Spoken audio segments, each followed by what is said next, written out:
Het is 18 september 2018. Welkom bij de Piratenpartij Utrecht podcast. Eerder vanmiddag sprak ik met Julia Reda. Zij zit namens de Duitse Piratenpartij in het Europees Parlement. En ik sprak met haar over de stemming over de nieuwe Copyright Directive vorige week in het parlement. En de gevolgen daarvan. En we kijken vooruit naar de verkiezingen van volgend jaar. This is Rieke Brouwer from the Netherlands talking to Julia Reda. I don't know where you are. You're in Brussels, I'm assuming. I'm in Brussels, yes. Yeah. All right. So Julia is member of the European Parliament, representative from Germany, has been for the last over 4 years. And we met once, I recall in 2014, you were just a couple of months elected, we met in Istanbul. And so much has changed since then in Turkey and also all through European Union. But I recall you doing a talk there, and that would be my bridge into Article 11 and 13. But you did a talk there about freedom of panorama. And I wasn't aware of that, how that worked. You've been explaining that ever since, also through your blogs and all the other things. So, how has the last 4 years treated you? And what can you tell us about Article 11 and 13, what just happened?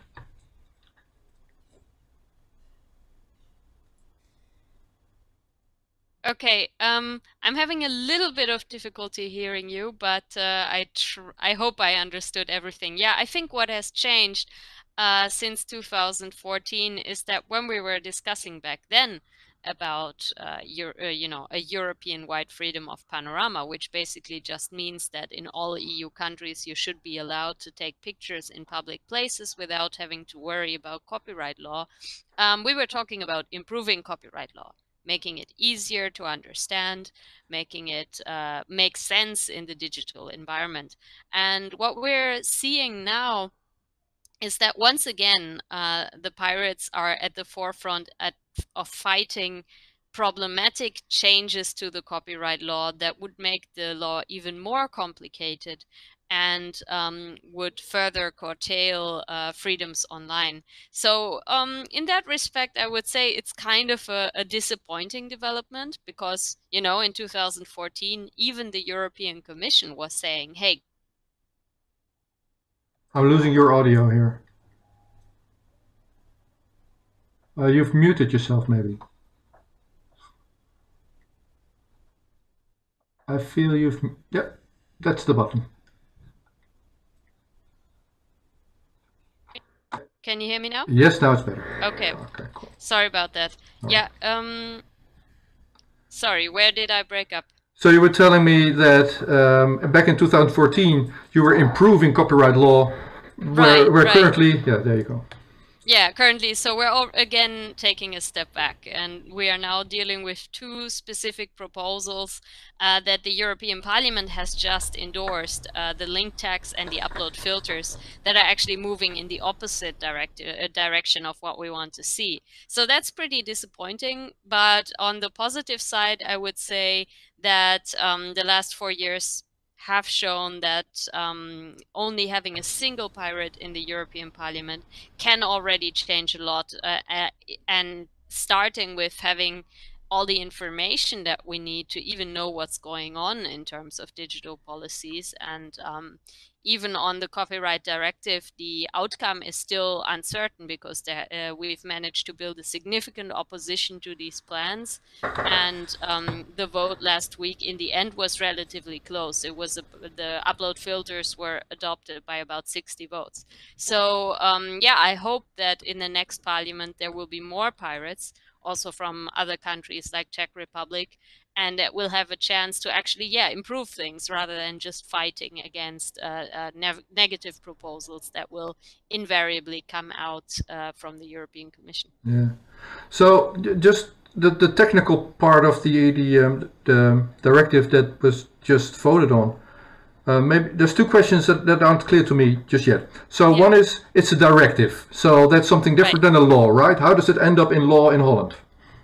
So a directive is a piece of legislation that gives member states some room to define the details, whereas a regulation is a law that is directly applicable in the Netherlands. Right. So that means that once this copyright directive is adopted, it will be, well, some version of it will be proposed as a change to the Dutch law. And quite often what happens in discussions about digital rights is that the protests only start when the national laws come out and not the European directives. So in that respect, I guess it's good that we're talking about this law now, when we can still do something about it. Because, I mean, actually the Dutch government has been pretty critical of this proposal. But unfortunately, they are part of a relatively small group of critical countries at the moment. But I think it's extremely important to keep, to keep showing the Dutch government and also the Dutch MPs that people are very critical of this proposal and that they need to stop it while it's being discussed at a European level, and not later throw up their hands and say, sorry, there's nothing we can do about it, because they can do something about it by trying to mobilize opposition against it now. Now that is also one of, as far as I can tell from here, one of the major achievements that you, as that one pirate over there, managed to... oh, who's connecting here? Hello. Maarten. You want to join? This is Maarten from Pirate Party in Utrecht. You just connected. Is that intentional? I thought I was getting into a test session. Is that correct? No, disconnect yourself then. We're live streaming, dude. Bye-bye. Oh, the system is resilient. Last time we tried this, it crashed. Anyways. It's a very open interview form. That's nice. Yeah. Well, Maarten is, right. We're running this through Pirate Party in Utrecht, so Maarten is the chair from there. So anyway, you got the timing wrong. Anyway, so that's one, the directive, or is it law? And I was trying to make the point that the fact that we're talking European directives at this point, where it's been voted on in July and now again, that's a major improvement also. And that's something that you did more than anyone else through all the stuff you're sharing. Now the other question that I have is, it was Article 11 and 13 were adopted September 12th. So are they going to be changed through European Parliament now that we have a yes vote on those, or are they fixed in stone now? They're not fixed in stone yet, because so far we still have two different versions of this copyright directive. One version that the Parliament has just approved, and a different version that the Council has approved. And both of them include the link tags, and both of them include upload filters, but in slightly different ways. And they will now have to negotiate with each other in order to come up with a common text. And this is kind of our last chance to stop these proposals. Of course, it's relatively difficult to change the course of these negotiations if both sides have already in principle agreed, but it's not impossible. I mean, there are some precedents, like for example, when I just started working in the European Parliament, we had a negotiation, a trilogue on the Trade Secrets Directive, where both the Parliament position and the Council position were pretty much ignoring the whistleblower protection. And while we were having the trilogue negotiations, so after Parliament had already voted on its position, suddenly there started to be a lot of public attention, especially journalists from France started talking about it and started talking about the problem for whistleblowers. And the end result of the trilogue was that we managed to get a better exception for whistleblowers than either of the original positions had. And a few years later, the European Commission now actually came out with a proposal for a direction on whistleblower protection. So you never know, like, what kind of effects this can have. So the bottom line is, even though this vote was a big defeat for us, the Parliament has approved the filters and the link tags for now. It's not the final vote. The final vote will most likely be in the spring. And it's extremely important now to keep talking to the members of the European Parliament, because they will have a chance to vote again, and to also look very closely at what the governments are doing. And there, I would say the Dutch government has been one of the most critical ones. This is good, but they have to keep up this criticism, and they have to try to convince other governments to follow them. Okay. So... yeah, well, it does feel a bit as a defeat with the vote in September. But do you have you recovered enough to have a game plan then, from your perspective already? Yeah, I mean, of course, this vote was always going to be more difficult than the one in July. Because in July, you had kind of one full package and people could say either yes or no. And in this vote, it was a bit more complicated because you had to vote on individual amendments. And so, for example, there were some people who were not very happy with the upload filters as they are, but they don't want to delete Article 13 altogether. They want to find something in between.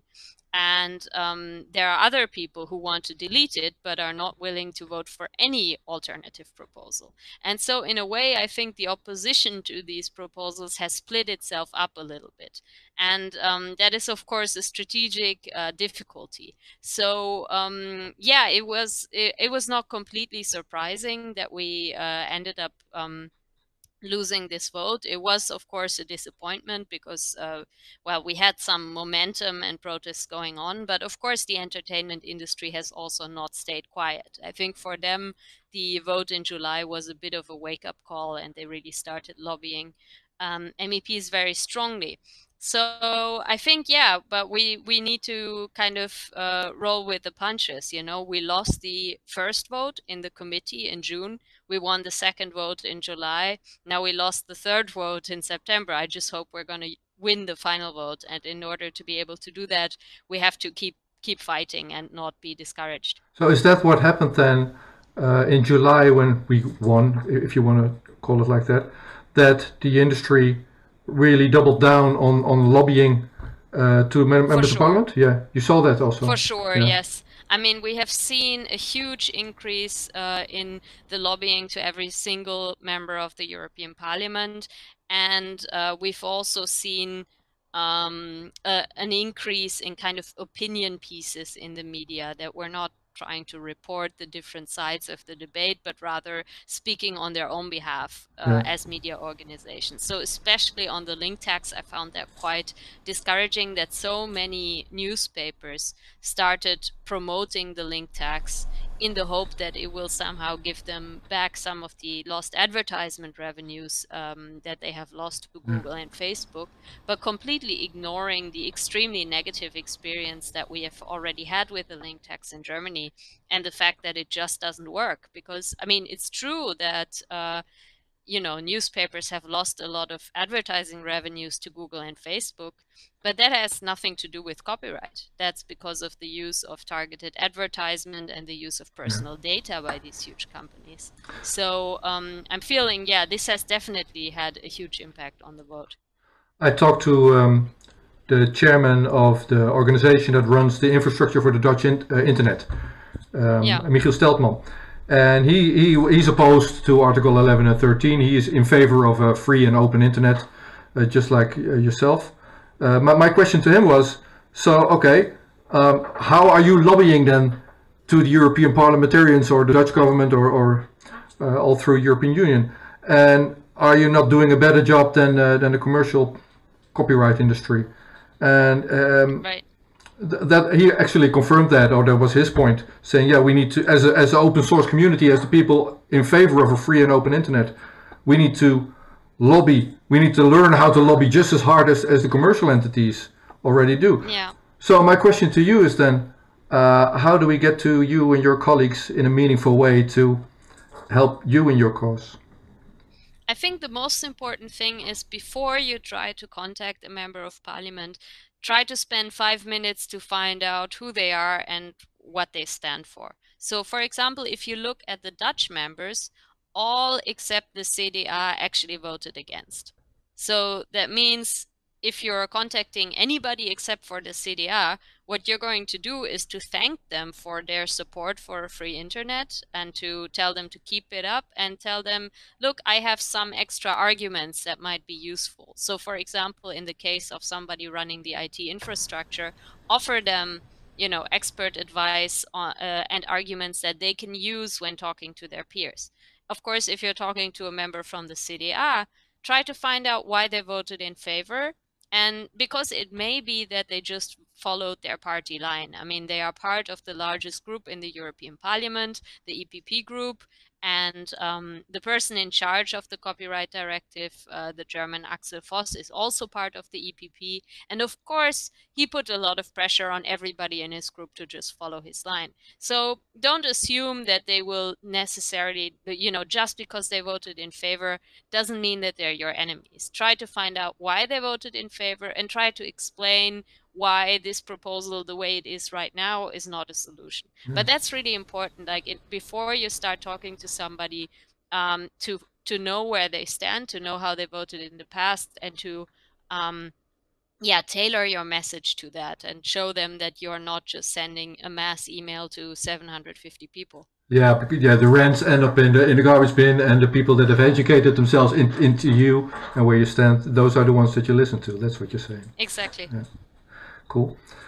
All right. So I read your blogs, and actually some Dutch pirates translated them and put them on the Dutch website for our audiences. I really have to thank them. I mean, I think Dutch is one of the best the covered languages I have on my website, just because the Dutch Pirate Party and the volunteers are so active in making sure that everything's available in Dutch. And I think that's great, and I can only encourage more people to do it, because, I mean, most people in the Netherlands speak English, but it's just easier to be able to also read something in your own language. Yeah, and the main reason, as far as the way I look at it, is that you want to get the message across to the people outside of your own pirate bubble. The people that may not. Yeah. Okay. Yeah. So you made the point that maybe in being somewhat disappointed in your colleagues there, asking, did you actually read the proposal, or did you really dig into that? So your assessment, the members of Parliament, are they savvy? Are they knowledgeable on the Article 11 and 13 by now?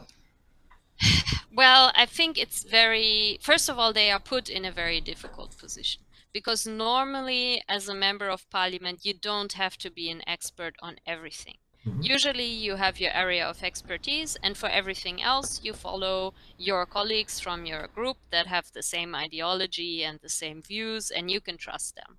On copyright, this system breaks down completely, because you can be, member of pretty much any political group and hold any political view on copyright, because, you can be critical of extensions of copyright because you are a free market liberal and you believe that copyright is a monopoly, or you can be of the same opinion because you think all property is theft. There is no clear ideological divide on copyright. As a general rule, the conservative half of the parliament has been more in favor of upload filters and the link tax than the left, but this is a very general rule. And if you look at the breakdown of positions, there is no party group or no political group that has been completely united. So yeah, it's difficult. I mean, we vote on thousands of amendments every plenary week. And no, we cannot read all of them and understand them in detail. But of course, I am frustrated if somebody like Axel Voss, who is in charge of the directive, and this is his main responsibility, if he doesn't even know what he voted for. Yeah. Like for this new sports right, like this new exclusive right for sports organizers, where he told a journalist after the vote that he was surprised that that was included. Well, he voted for it, and he voted for it several times, first in the committee and now again in plenary. So I think those who are making voting recommendations to their colleagues, they really have a responsibility to know exactly what they're doing. All right. The personal question for me is being quite. I've looked at the Dutch Parliament more than European Parliament. Sorry, but so one of the frustrating things here is called a fraction discipline, right? You vote the way your party votes. Does it also work with CDA following Axel? Is there pressure there between countries? Yes, I mean the European Parliament generally has pretty low party or fraction discipline, and I think that's generally a good thing. So in the vote in July, actually the European People's Party, the largest group, was very relatively split. Like there was a sizable minority that actually voted against the proposal, but it seems that since then they have cracked down quite hard on this, so that in the vote in September, except for the Swedish members, all the EPP members voted in favor, even the ones that were against in the past. So I do think that there is some degree of group discipline, and there has also been a media report at some point where an anonymous source from the EPP group was saying that they are being put under pressure. If they don't vote for the link tax, they will not get any responsible positions in the group anymore.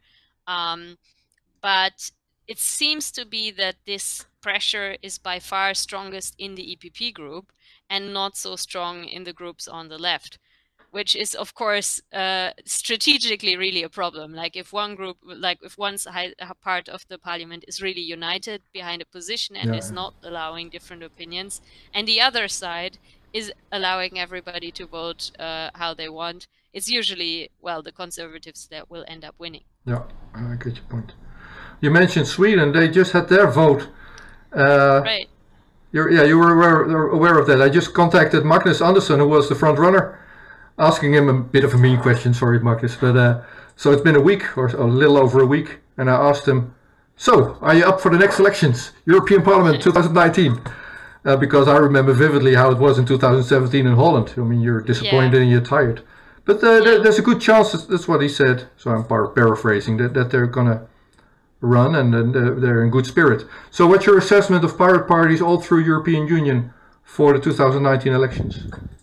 Right, so I think with Sweden, what is really good is that they have had a long-term impact on the political environment in Sweden. Like, I think it's no coincidence that the Swedish conservatives were the only conservative group in the EPP that actually voted against these proposals. And I think it's because, you know, the Pirate Party has had an influence on the political climate in Sweden, and it's not as easy as it used to be to back completely crazy expansions of copyright law. And I think that is to a large extent thanks to the Pirate Party. But of course, this change has also made it harder for them to actually win in elections, because, you know, if you feel that other parties are taking care of the issue, it's more difficult.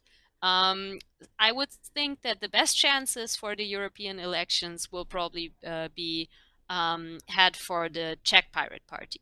They entered the national parliament a little over a year ago, I think, with 10% of the vote, and they're now polling at 15%. So that's really amazing. And unfortunately, the Czech political system has really shifted so far to the right that by now the Pirate Party is really like the main progressive force in the Czech parliament. Like the former kind of left-wing parties have more or less disappeared. Partly also because they probably had connections to former Soviet parties and so on. And the Pirate Party, as kind of a progressive force that is not connected to that history in any way, and that is standing for transparency and anti-corruption, sends several people to the European Parliament. And I hope that their success and several people to the European Parliament, and I hope that their success will also have a positive impact maybe on neighboring countries like Slovenia or Slovakia. Yeah, even for this election already, or for next time around? For this European election, yes. So I think Czech Republic will for sure get in unless something really crazy happens in the meantime. And possibly Germany will make it again if the electoral law doesn't get changed. And Slovenia might also have a good chance. Like, I think that for the Netherlands, of course, it's easier than some countries because there is no threshold except for the natural threshold. But of course, it's still kind of a difficult situation with a Pirate Party that hasn't had such electoral successes like in Czech. Yeah, but I'm confident we'll have more pirates overall than we have right now. So that's good. Was that hard for you doing it? Well, you have your staff obviously, but still, it's just you, right? Yeah. I think it has advantages and disadvantages because, as you know, also where we did have Pirate Party groups in Germany, they would have a tendency to fight. And so I have been the only German pirate group in a parliament that has always been 100% united. So that's nice. But of course, I mean, if you're a single member of parliament, you do not have the same weight as a political delegation of several people in negotiations with political groups. Like, for example, I would have really liked to see the name pirate also show up in the name of our political group. I'm a member of the Greens EFA group in the European Parliament, where from the Netherlands you have GroenLinks, and we work together fine with them. Like, really, we've had no trouble. Yeah. But of course, sometimes if I'm talking to journalists, especially ones that are not from Germany, I have to explain to them that I'm actually not a Green member, I'm a pirate. Yeah. And so if you have several, of course, it would be much easier to make sure that this also shows up in the branding of the group and so on, and to just be more visible as pirates and not just as part of this green group. Okay. So how did 4.5 year of this?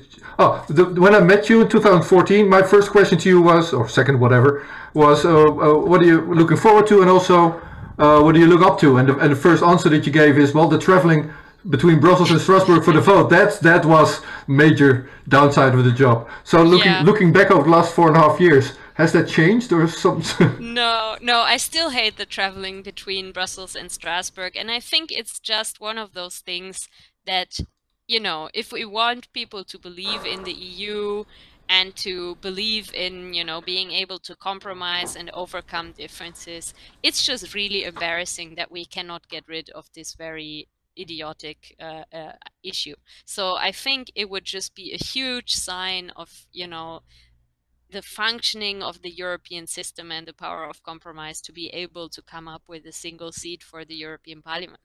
I mean, personally, of course, I don't like having to go back and forth every month, but I think it's also just a waste of taxpayer money, and it's a drain on the environment that so many people just, you know, pack their bags, go to a different country to do exactly the same job that we're doing in Brussels. It just doesn't make any sense. No, true. So you mentioned Czech Republic being the strongest pirate entity currently in your observation in the European Union. Anything that we from the other countries can do to help them? I think we can probably learn a lot from them. Like, of course, I think if you want to help them, the best is to ask them, like, what do you need? Because what I can give them is mostly information about, like, how the Czech members voted, and I try to keep them in the loop about how the copyright reform develops and so on. But I don't know to what extent they need volunteer support around. Like, I know that when the German pirates were doing really well, we were always super happy to have international visitors and supporters. But I think, yeah, I'm not sure how much help they need from us, because they're just, you know, so much bigger and so much more successful than the other parties, that may be actually helping some of the small parties in neighboring countries that are just starting out, like the Pirate Party of Slovakia, who have basically just been founded, might be the better strategy, because they probably need more support at this point in their development. Oh, yeah. So, okay. So has campaigning started already, or am I the first to bring it up? It's starting, you know. I mean, the German Pirate Party has elected its list. I already said, like, a relatively long time ago, that I only want to do one term, because I don't want to be, you know, professional politician and make that like my long-term job. But our candidate is Patrick Breyer, who is really well known as a privacy and transparency activist. He has won several cases in front of the European Court of Justice, and he's also been a member of state parliament in Germany for a few years for the Pirates. Okay. So yeah, their campaigning is starting, and we're trying to make sure that also people outside of Germany get to know Patrick. and you can also feel it in the European Parliament that certainly, things are heating up. There's not a lot of time left to finish legislation, and that may also be the reason why, why the Parliament adopted such a terrible proposal on copyright, because they are willing to adopt just about anything as long as it's finished before the elections, because after that it may, take a long time before it's picked up again. But I think there's also a chance in that, because that means that the final vote on copyright will likely be in March or something, so very close to the elections. And then we can ask candidates, like, how will you vote on this? And how do you explain to your potential voters that you want to limit internet freedoms? Yeah, so pirates all through European Union can actually build their campaign around just this one vote that's taking place only a month or 2 months before elections. Absolutely. Like, you can ask every single candidate from the other parties, how have they voted on it if they're already in parliament, or how will they vote if they get elected, and really make people pledge to support online freedoms. And if other people are not willing to do that, then obviously, if better vote for the original then. Okay. Well, so for me, as a final question to you, is getting back to link tags and upload filter and the threat to an open, free internet. Yeah. Does that come from ignorance by members of parliament and the people in the European Union, or is the threat more the big corporations that just know how to play our representatives? What's the biggest threat? I think it's more the latter. I mean, of course, not every single member is perfectly informed about every detail of the technology and of copyright law, but at the end of the day, I think it is more a question of corporate power versus the power of academic evidence. I mean, members of parliament are just bombarded with so many lobbying messages, and a lot of them being very misleading and just, giving them misinformation about what the text actually says. Just to give you an example, the European press publishers, they have different trade associations, and they have been spreading the myth that the link tax does not apply to Wikipedia. And what they are using in order to substantiate that is actually part of the text on the upload filter article. So it's true that Wikipedia is excluded from the upload filter article, but that has nothing to do with the link tax. And it's very difficult for a member of parliament who hasn't worked on the text themselves to be able to see through this kind of misinformation. Are you regarded as a source of authority on the matter by the colleagues there? It depends. I mean, there are certainly a lot of journalists who, talk very positively about my website and about the way that I explaining these different proposals. And, whether you agree with me or not, they have to admit that the way that I present it is the most informative. In the European Parliament, it really depends. I think there are a lot of people who listen very closely to what I say and to how I interpret different proposals on copyright. But there's also the other extreme, people who will disregard any statement just because it comes from me. So, for example, when we were voting in the committee on copyright, the rapporteur, Axel Voss, actually put a negative recommendation on every single one of my amendments just because they were written by me. And sometimes I was able to point out, look, actually, this says exactly the same thing as you have agreed someplace else. And then in one case, he actually changed a negative recommendation to a positive one. But like, without even reading what I say, he would recommend to vote against it. And so that also exists, that people think that just because I'm from the Pirate Party, whatever I say on copyright must be wrong, without even looking at what it actually is that I'm saying. Maybe not even that. Maybe it's more the way I'm interpreting this is that he's more sorry, Axel, more part of the lobby industry than being a representative of the European Union. My word. So. I mean, Yeah, I don't know. I think it's a common thing. You also see that in a lot of national parliaments, that the government votes against everything from the opposition as a matter of principle. So it could also just be that, but I think it's not very conducive to finding good solutions. Any last things that you want to put in here, Julia? Just, for people to be clear that this fight is not over, and it all depends on the final vote now. And things can, heat up pretty quickly, especially in the months leading up to an election. And last but not least, absolutely vote in the European elections, because this is where the decisions about the open internet are being made. Thank you so much for this talk. Thank you. And best of luck for the last couple of months. Thanks. Take care. Bye-bye.